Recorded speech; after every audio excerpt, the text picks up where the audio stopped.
Fala pessoal, tudo bem? Bom dia, boa tarde, boa noite. Eu não sei qual horário você vai estar assistindo este episódio, mas seja muito bem-vindo a mais um Entre Modais. Então, estamos aqui novamente no nosso estúdio para falar de um tema que está relacionado a transporte, está relacionado a transporte rodoviário e está relacionado ao que os nossos parceiros e nossos clientes vivem e enfrentam diariamente. Então, hoje nós vamos falar aqui sobre os desafios da subcontratação de frete para as transportadoras. Mais um Entre Modais no ar, roda a vinheta.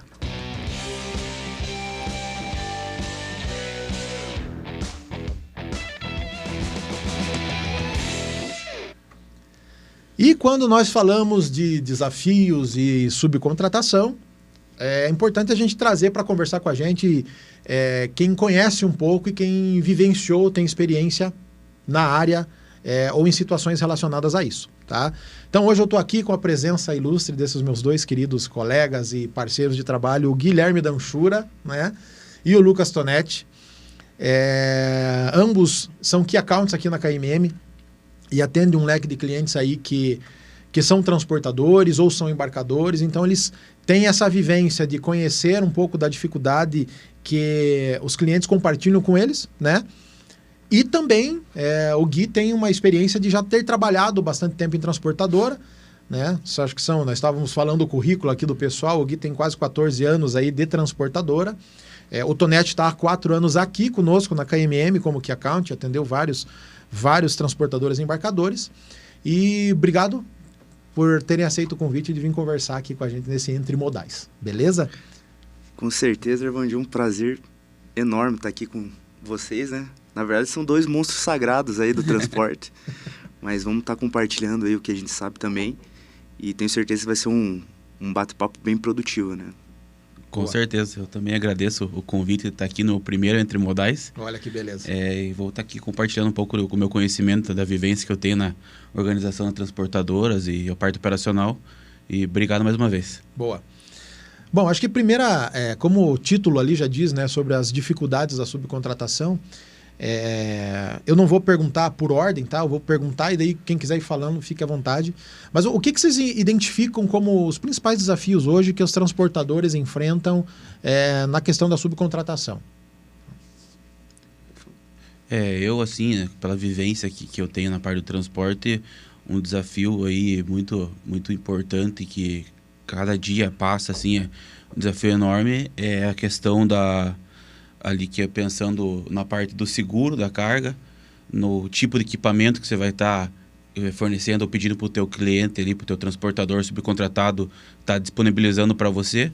Eu acho que esse ponto assim de estar disponibilizando o tipo de equipamento, você pega do teu cliente inicial para você chegar na contratação de uma transportadora subcontratada, né? Então, acho que o tipo de equipamento juntamente com o frete, são os dois pontos, assim, na minha visão, que são principais para você contratar uma transportadora subcontratada.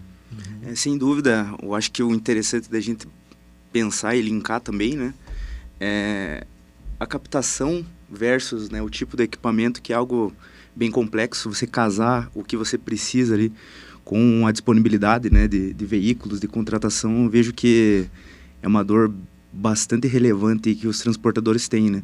Muito em vista de que cada carga tem sua especialidade, cada carga tem seu tipo, e muitas das vezes o que está disponível para ser contratado, né, esses veículos ali, não tem esse match aí com a carga, né? Então eu vejo que essa é uma dor bem relevante em diversas áreas e diversas regiões também do país.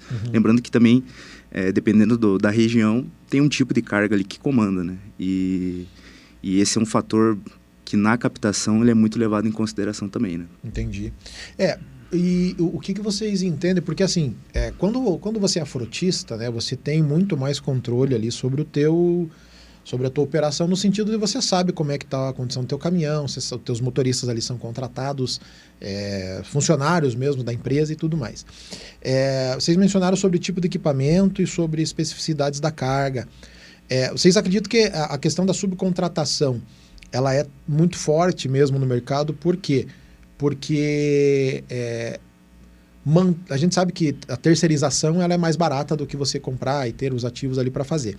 Mas vocês entendem que justifica esse risco, de correr o risco de contratar um terceiro ou de fazer essa subcontratação? Quais os prós e os contras ali da questão da subcontratação que vocês enxergam? Ou já viram clientes comentando com vocês, ou nas transportadoras que já trabalharam, enfim? Tá, só completando um pouco o que você comentou, Erva, a questão dos ativos, né? Você não tem esse custo ativo teu ali com motorista CLT, com encargos. Você contrata uma transportadora e a gente tem hoje em dia inúmeras formas de você também transportar uma carga com segurança, né? Hoje a gente tem gerenciadores de risco que trabalham nessa área, então você consegue fazer o cadastro antes mesmo do caminhão carregar. Então, isso com certeza ajuda muito e na rentabilidade da transportadora também, porque você acaba pagando para o teu transportadora subcontratada um X percentuais ali de porcentagem sobre o frete, 80%, 85%, você acaba tendo uma receita líquida maior, né? Entendi. E até é interessante a gente levar em consideração a exigência, né, dessas transportadoras ao contratarem. Então, muitas das vezes ali a transportadora já contrata com a exigência daquele veículo ter um rastreador, daquele veículo ele tá apto dentro das gerenciadoras de risco, né? Tanto o veículo quanto o motorista. Então, eu vejo que a régua do risco ali, se ocorrer tudo certinho, com os cadastros, né, com as consultas de maneira correta, eu vejo que é um risco que pode ser mitigado ali já no início do processo, né? E esses cadastros, quando vocês mencionam, vocês estão falando do cadastro lá que a transportadora precisa fazer com a gerenciadora de risco e tudo mais para ter o entendimento ali ou a liberação de que se faz sentido contratar aquela pessoa ou não. Como que funciona assim? Caso a seguradora lá não aprove o cadastro do motorista, mas o teu cliente está muito... você está ali com teu compromisso de tirar aquela carga o quanto antes, mas você está com uma dificuldade de contratar, né? Ou por exemplo, conseguiu um caminhão e esse motorista não foi aprovado. O que é o mais indicado? O que geralmente acontece hoje no mercado quando acontece esse tipo de coisa? Então, eu acredito que vai muito das normas internas de cada empresa e do cliente, né? Se ele vai conseguir essa liberação sem uma gerenciadora ou se um caminhão não rastreado. Então, é muito particular de cada cliente. Mas eu vejo assim, a opinião minha é que depende muito se você for teu parceiro também, né? Uma dessa você consegue correr esse risco, né? Digamos assim, se teu cliente dá uma brecha, você consegue pegar teu parceiro que está com você há vários anos, nunca ter problema com nenhuma carga, um adernando uma carga, sempre cumpriu a entrega no horário e no prazo correto. Então, eu acho que é muito particular de cada cliente, assim, essa liberação de liberar com um gerenciador ou não, um caminhão rastreado ou não também, tá? Levando em consideração também a questão da liberação, né? Muitas das vezes é a exigência do cliente do nosso cliente, né? Então, uma exigência de mercado e das indústrias. E o que eu vejo que acontece, essa consulta ela dá inapta ou não, né?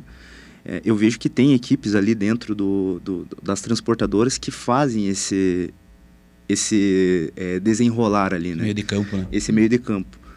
Tá inapto, não consigo contratar esse cara aqui, passo para outro, ou de repente, se existir essa parceria, como o Gui falou, entre a indústria e o transportador, né, ele põe a conta dele em risco, né? Então, é algo que a gente também tem que levar em conta, que se você está colocando um motorista e um veículo que não está apto ali a ser gerenciado, porque na prática o que acontece?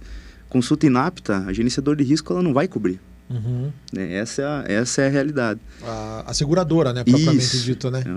A seguradora e a gerenciadora de risco não vai gerenciar, né? Não vai acompanhar. Então, o detalhe que a gente precisa se atentar é que isso não é um processo só para inglês ver, né? É um processo que é bem necessário e é exigido, né? Então, os nossos os transportadores ali que tem essa prática, eles fazem ali além da exigência, e isso é algo também corriqueiro dentro do mercado, principalmente falando em contratação, né? Entendi. E hoje nesse processo de subcontratação que as transportadoras... porque pelo que vocês estão falando ali, existem duas formas, né? Eu posso, digamos, eu sou um transportador, mas eu posso contratar um outro transportador, que o cara também tem frota e tal, e ele vai fazer aquele frete para mim, ou seja, eu estou subcontratando ele, que eu acredito que até nesse caso tem mais controles, né? Porque geralmente quando tem mais, né, é uma outra empresa de transporte que tem caminhões e tal, tem mais um nível de controle um pouco mais elevado. E tem o terceiro mesmo, que é o autônomo lá, né? Vamos dizer assim. Entre contratar autônomos e contratar transportadoras, o que vocês entendem que é mais seguro ou mais rápido na prática do mercado? Ou não tem diferença entre um e outro na hora da contratação? Com certeza tem a diferença, né? Você, por transportador, você pegando uma transportadora do mesmo nível que a tua, que tem toda aquela parte de treinamento de motorista, a parte interna de condução, de como você tratar perante um cliente, é uma forma que talvez demore mais para você ter um retorno, digamos, eu vou carregar, não vou, do que o motorista autônomo, né? O autônomo, muitas vezes, ele mesmo é o motorista, então ele acaba tendo essa opção de sim ou não no ato, né? Você quer carregar de Ponta Grossa para Curitiba, um exemplo. O frete é tanto, você quer ir já? Puta, não, quero ir já. Agora, a transportadora não, tem toda uma burocracia interna para você poder aceitar aquele frete ou não, viabilizando, claro, a rentabilidade da tua empresa, né? E assim, é até uma pergunta interessante, né? O que tem mais risco, o que tem menos risco, o que é mais rápido, né? O que é mais demorado. Como o Gui falou, né? A transportadora, se ela tiver um planejamento bem bacana, ela pode atender num tempo legal, né? Ela pode fechar esse contrato também num tempo legal, dependendo do compliance de cada empresa e tudo mais. E também o terceiro ali, que é contratado, ele também tem essa comodidade, né? Vamos pensar assim, que eu contrato uma carga, aliás, né? Eu capto aí um motorista, um caminhão terceiro, na cidade de carregamento, na cidade de coleta. Pode ser que eu não tenha um caminhão na minha frota ali. Então, isso pode ser muito mais rápido. Pode ter um risco ok, né? Mas pode ser muito mais rápido. E também o contrário é verdadeiro, né? A gente pode ter um planejamento legal ali que os frotistas consigam atender também. Porém, eu vejo que é muito mais na mão ali você contratar, né? E também, levando em consideração o vínculo, você não tem vínculo com o terceiro, né? Você tem o vínculo com o terceiro, ou ele é agregado, ou ele é aquela terminologia que o mercado usa, né? O terceiro fiel. Só um adendo também do que o Lucas comentou. Por exemplo, uma carga numa região que você não tem um frota para atender, né? Então você vai ter o custo de deslocar um caminhão teu para atender um cliente, sendo que você tem essa possibilidade de contratar uma transportadora subcontratada que está com o caminhão disponível naquele momento, naquela região, né? Então você evita um custo e tem um ganho, né? Mais do que um ganho, né? Você vai atender teu cliente no horário que ele deseja e sem o custo de você ter que deslocar um caminhão teu para atendê-lo, né? Entendi. E pensando nesse cenário que a gente começou falando ali, né, sobre os desafios. Então, os desafios estão relacionados aos possíveis cenários que você vai encontrar, né? Às vezes você tem um caminhão, mas não está liberado. Daí você vai correr o risco de colocar ou não. Ou você não tem um caminhão, você vai pôr o teu frota, mas o teu frota vai demorar mais para chegar. E ok, mas eu tenho um terceiro e esse meu terceiro, vamos dizer assim, a questão do autônomo que a gente estava falando, ele tem autonomia para escolher se ele quer agora ou não a carga. Mas nesse momento vai muito da parte da habilidade de negociação também, porque o frete, o autônomo, ele também consegue não, ele tem mais, como o próprio nome diz, né, autonomia já para tentar puxar mais um pouco o valor do frete na hora de você pagar. Então, olhando para o cenário como um todo e falando tudo que a gente falou aqui, equipamento, cadastro, tempo, o que vocês entendem ou que tipo de movimento que vocês entendem que o mercado está fazendo para tentar minimizar essas dificuldades de contratar de fazer uma subcontratação? Eu vejo que o mercado, cada dia mais ele vem se adaptando nisso, né? Conforme você falou, nós temos a frente de segurança, né?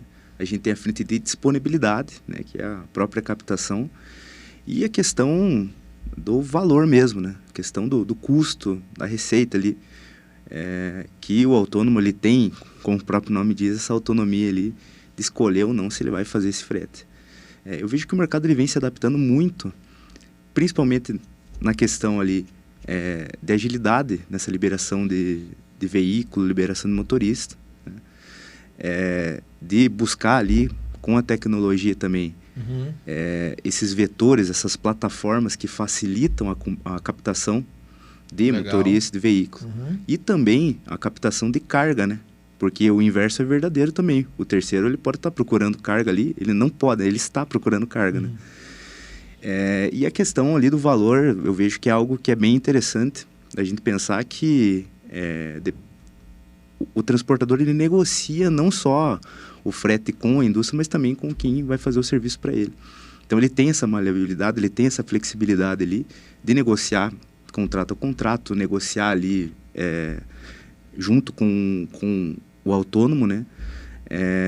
Lógico, levando em consideração vários fatores de legislação, vários fatores ali externos, né?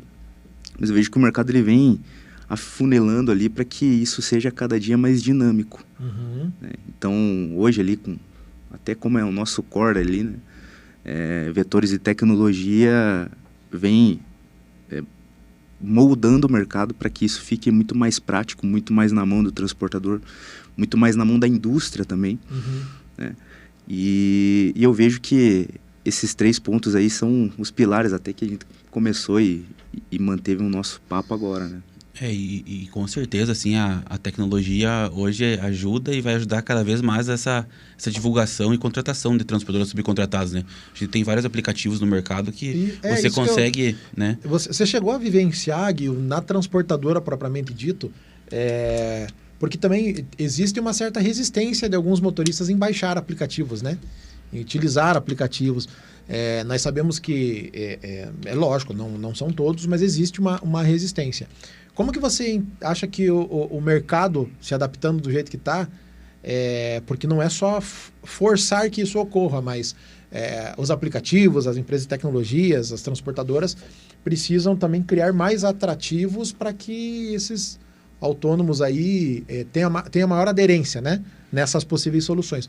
O que você já vivenciou sobre essa dificuldade ou resistência em ter um aplicativo, e o que você acha que o mercado está moldando para que consiga ter maior aderência nisso? Com certeza, o desafio é enorme, que nem você mencionou, lidando com pessoas, né? Às vezes não quer baixar aquele aplicativo por causa de uma carga ou outra, mas no fim de tudo, ele vai ter que se adaptar ao mercado, à tecnologia que está vindo para ajudá-los, e tanto ele como a transportadora, o motorista autônomo, né? Então, ele vai ter uma maior acessibilidade em poder escolher mais as cargas que vai carregar, né? Não justamente aquela salinha do embarcador que ele vai chegar no posto e vai de sala em sala para ver qual a carga, né? Hoje em dia você consegue, através do teu celular, ver qual carga está disponível naquela região para você poder coletar. Então, com certeza, a tecnologia vem aí para ajudar cada vez mais os motoristas e transportadoras nesse mundo de subcontratação, né? No meu tempo já de vivenciando assim, de transportadoras, eu não peguei nenhuma parte assim, de engajamento com a tecnologia junto com a transportadora para oferecimento de cargas, né? Era mais no contato telefônico mesmo, na tua agenda, teus contatos, para você buscar o caminhão ou até o autônomo mesmo, né? Porque você falou de contato, exatamente. Essa também era uma dificuldade no meu tempo, quando eu comecei lá, criança pequena lá em Barbacena, que era uma agendinha mesmo, né? Você ligar, esse cara eu sei que ele faz região de São Paulo. Aí pegava uma lista e ia ligando, opa, tô com frete aqui, assim, assado e tal. E isso já melhorou muito, né? Mas, então tem bastante caminho para percorrer aí em relação à aderência, né? A forma com que a tecnologia fica mais atrativa para esses caras. Porque você mencionou sobre, vai ter que se adaptar. A gente entende que a adaptabilidade vai acontecendo, mas ela é muito mais... ela gera muito mais valor quando ela ocorre de uma forma que faz sentido para a pessoa, né? Mas de forma mais espontânea. Dos clientes que vocês atendem e tal, e já perceberam, vocês já chegaram a comentar alguma dor, o que vocês percebem que eles vivenciam em relação à subcontratação, não? Sem precisar citar nomes, obviamente? No nosso caso aqui, muito provavelmente é a mesma dor que os clientes aqui da carteira do Gui têm, né? Mas é casar a captação com a carga ali e negociação, né?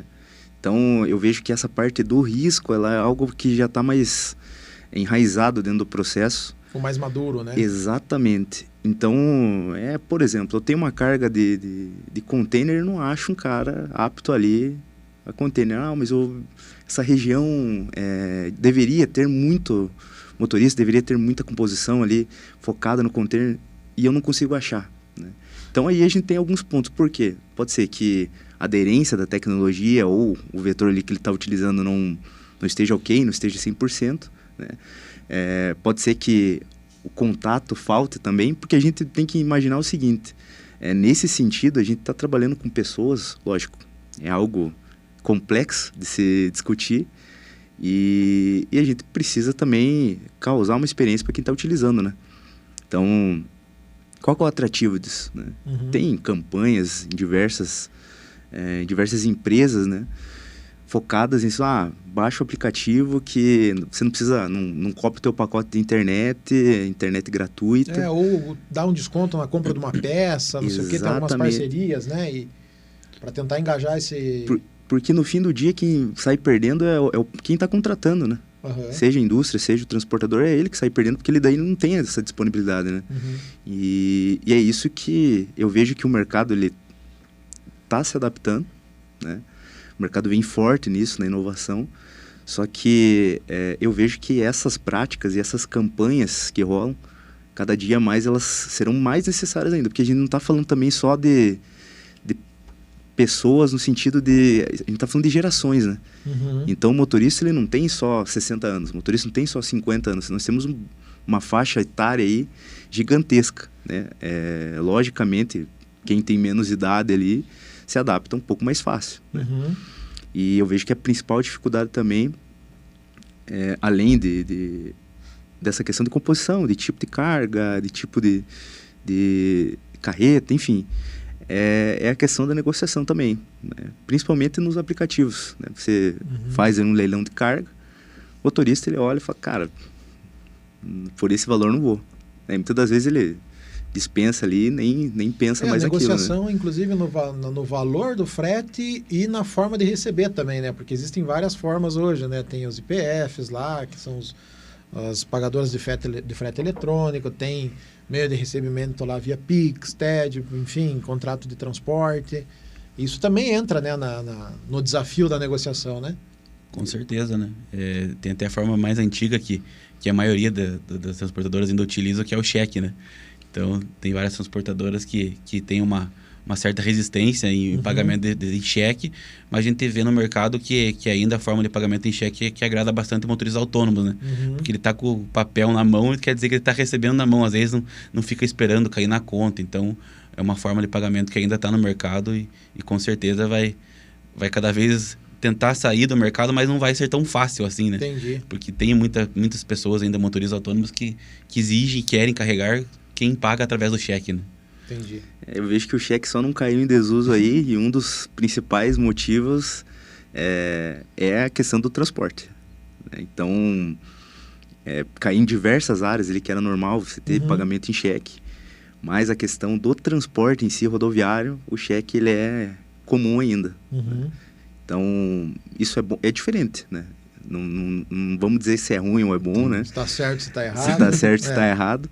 Mas é uma questão, assim, prática. Eu também, como eu trabalhei na área financeira, a gente via bastante isso. E até se perguntava, nossa, mas o cheque é algo antigo? Não.